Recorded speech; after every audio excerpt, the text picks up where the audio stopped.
My friends, it has come to an end. It has finally been done, and you have no idea how happy I am right now. For those of you who have followed this journey, you know that I've been trying to get round 100 on Last Gen Shadows of Evil for over 3 months now. I have sunk hundreds and hundreds of hours into this game and gone for so many attempts just for it to end in utter catastrophe. I've made multiple videos talking about how this was never going to happen, how I just wasn't going to be able to do it, and how I needed to take a break. And I did take that break, but a few days ago I decided to come back to Last Gen Shadows, and I figured let's give it one last shot, and if I really can't do it, then I'll just play Last Gen the Giant, and I'll play Last Gen Drazendrock. By the way, if you guys want to see some Last Gen Drazendrock high rounds, my fiance is going to be streaming it right after this video goes live. She's the top link in the description. Go check her out, go hang out in her chat, just go tell her that you love her. Anyway, so continuing with the journey, this has been months in the making, and I recently came back and I just wasn't even able to get past round 5 anymore. I was failing on probably 85% of my attempts to even get past round 15. But then suddenly a few days ago, I got on a really good run. I was on round 70, I only had 2 downs, I was really figuring out the strategy, and I felt good. I was like, wait, this can actually be the run.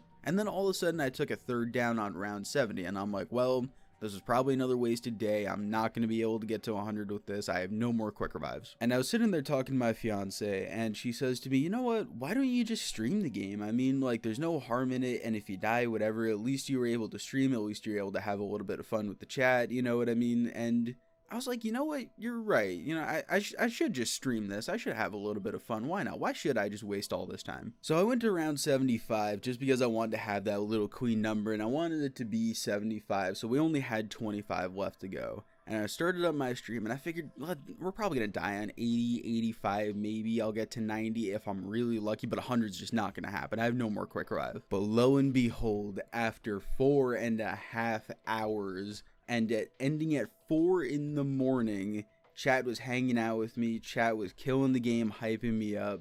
We got to round 100 on Last Gen Shadows of Evil. The journey has finally been completed.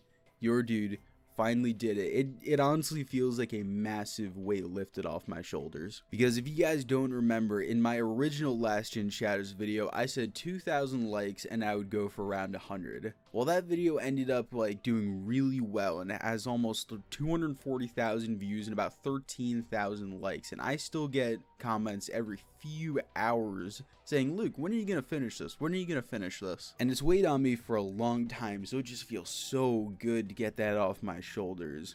And it just felt so good to get that round 100. You really don't understand. It's just, oh, I'm so happy right now. You really don't know. And if you were in that stream, you could just feel my nerves. You could feel just like my soul just tearing apart every round, every time I would red screen. And you could just feel the nervousness, man. But like I said, we reached it. We got to round 100. And I ended off that stream on round 101. I wanted to go one extra round because most of the time with Last Gen Shadows of Evil, if you pause for an extended period of time, like let's say you're sleeping, most of the time the game will crash while you sleep.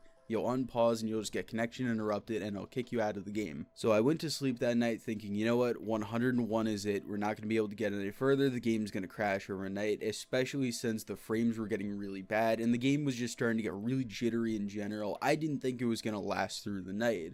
But it actually proved me wrong. It lasted, and we were able to go a little bit further. Not without some caveats, though. Really not without some caveats. So the bugs that spawn in are just little balls of light now. You don't actually see them. They're just little balls of light, and you can barely see them. The meatballs, also, you just can't see them at all. They're invisible. You can't see them. You can see a little bit of their movement on the ground, like the little sliding animation that they do, but you can't see them. And the Margwas, oh god, the Margwas. So those are entirely invisible, aside from when they open their mouth, you can see the little ball of light, kind of like with the bugs, but other than that, they are entirely invisible. So you just kind of have to guess as to where they are, feel about where they are, and just hope that they're going to open their mouth and not stomp on you. And between round 101 and round 111, I believe I had to kill 3 of them because they spawn in every 3 rounds, unlike 5 to 6 on current Black Ops 3. And yes, this is the Last Gen Shadows of Evil world record, round 111. I know that's pretty hard for a lot of people to believe that the record is that low, but yes, it actually is. And It's a very hard version of zombies. If you want to go and play it for yourself, go ahead. Any of those that have played it know how difficult this was. And I'll explain some of the differences to you guys. So a lot of the misconceptions around Last Gen Shadows are that it never got any patches, and it really can't be all that different to current gen Black Ops 3 since they theoretically run on the same engine, but oh how wrong you'd be. There is a lot of differences. So let me start with the update misconception. This game actually did get 3 to 4 major updates in its lifetime. So no, you can't upgrade the Apothicon Servant. Blast Furnace is pre-nerf Blast Furnace. That means Dead Wire is also garbage and can't kill any zombies past round 20. It's like a little time capsule. It's kind of cool actually, but you basically have to forget everything that you currently know about zombies in order to be able to adjust to it at all. The zombies are also way more aggressive. I really do have to say that. They have the biggest tendency in the world to just triple slap you whenever they feel like it. They double windmill all the time.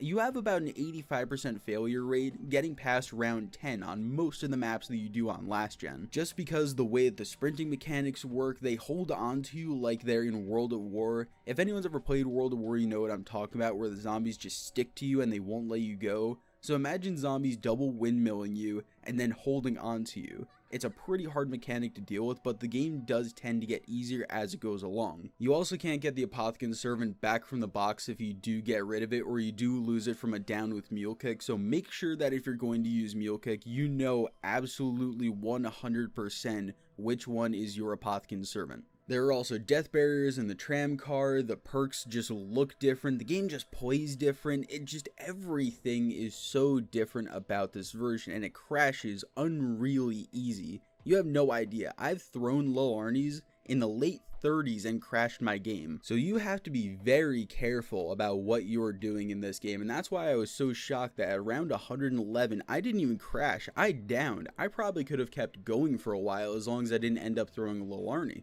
But with that out of the way, I'll talk about my strategy for this game. So for the first 70 rounds, and I know that I don't really have any footage of it, there's an old strategy up in the canals area where you would hang out where the perk is and then just sit in that room. You'd use the sword, use the Apothicon Servant. It was a really old strategy. It was almost a day one strategy from what I remember, and one of the world records back then was set using that. So I figured I would try that out for this game. It didn't work out too well, so when I started on my stream, I had moved over to another area of the canals right where the mystery box spawns in, right at the bottom of the little area that you can go into, what is it called, the burlesque? I forget. But I built the shield right there too so I could get a constant little cycle of shields, because for some reason these ones are really weak. I don't know why. I think maybe Widow's Wine actually does damage to your shield, but I could be wrong about that. And this is also pre-patch Widow's Wine, by the way, so it doesn't kill zombies. If you have Widow's Wine, you can't knife them to death, and it also doesn't kill them on insta-kill if it does happen to blow up on the zombies. And that means that you can also abuse it by holding one in your hand while using Blast Furnace and putting it away. You can spawn in way more Widow's Wine grenades, so it was easily exploitable, and it was a very nice version of Widow's Wine,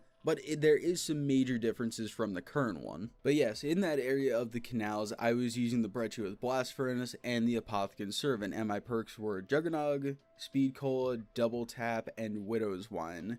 And the problem there is that all of those are very essential perks to what I did, so I feel like that's the perfect setup that you can have, but the problem is that if you're playing with classic Gobblegums, then you can't get another perk, and then you just can't have Quick Revive. And the reason to me that all of these are so important is because, Juggernog is very important just in general on zombies.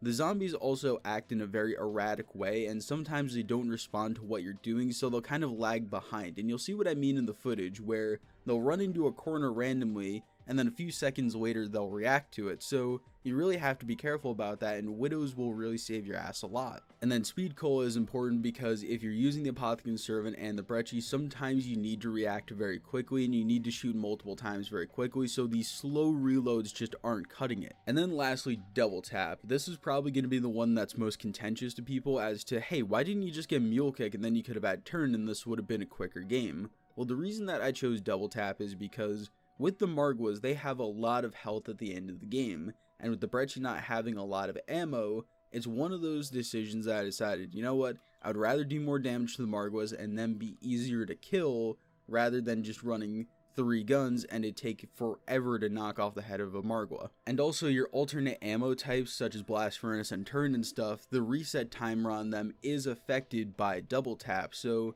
usually it would take 7 to 8 seconds for it to recharge and be able to use it again, as to oppose with double tap it would take half of that time, so I chose to have the quicker recharge time. And yes, from that round 100 until round 111, I ran that exact same strategy. Basically the entire time that I have footage, that strategy was being used because that strategy is absolutely baller. And for some reason, it just clicked with me. I swear to God, if I had 5 perks and I didn't lose all my quick revives, I probably could have gone to round 200. For some reason, it just clicked in my head, and that's how zombies has always been with me, where I just won't understand something, I'll have a roadblock in my head, and then suddenly it just makes sense. Literally at the snap of the fingers, it makes no sense to me whatsoever. And that's what happened here, but you know what, hey, like I said, it got me a world record, and I'm never going to reattempt that again. If anyone wants to try to beat this record, like I said, go ahead. Go for it, and if someone can, then congratulations to you, but this is where I am bowing out of this competition. I have got my world record and I'm gone. I also want to say, I know that some people in the comments are going to be saying, well, there's around 123 footage on Last Gen floating around, and let me address that really quickly. So the reason that I don't think that's the world record is because that footage is over 4 years old at this point. It's from April of 2016, and I believe that the last patch for Black Ops 3 Last Gen came out after that point. They also don't have a lot of footage from their game. It's kind of broken up the way that I do my videos with, but they don't actually have footage of their game ending. They have round 122 footage, but they don't have round 123, just a screenshot of their game ending, quote unquote, and to place on the leaderboard. They also didn't encounter any of the graphical glitches that I do, which is possible, I guess, if you don't actually pause your game at all. But in order to play it around 123, it would take you 15, 16, 17 hours straight of using a much faster strategy than I did. It just raises a lot of red flags to me, because this was his only zombies video on a 26 subscriber channel. This is his only zombies video ever. He uploaded a couple of other music videos, but this is the only zombies thing on his channel. Even so, if he did do it legitimately, he has the PS3 world record and I have the Xbox record, so it is still in some ways a world record, even if you guys want to consider his one the higher round than me. I should also point out that no one other than us has a round higher than 90. We're the only 2 people with a round 100 in the world. So before I played my game, he had the world record by about 30 something rounds, so again, that's another reason why I don't consider really a world record. But yes, I'm going to let this game play a little bit. I am just so happy that this is finally over. I am so happy that this journey has come to an end, and it ended in a world record. If you guys could leave a like on the video, I would appreciate that. Like I said, 2,024 hours, and we will go for Last Gen the Giant. Also, make sure to check out my fiance, the Gamer Cherry, in the description down below. She is the top link. She will be doing Last Gen Rise and Drock high rounds as soon as this video goes live, so once you're done with this, go head over to her, go tell her hi, go tell her that you love her. Just do that for me. Challenges will be back in the next few days. Anyway, I do love you guys so much. I will see you in the next video. Peace.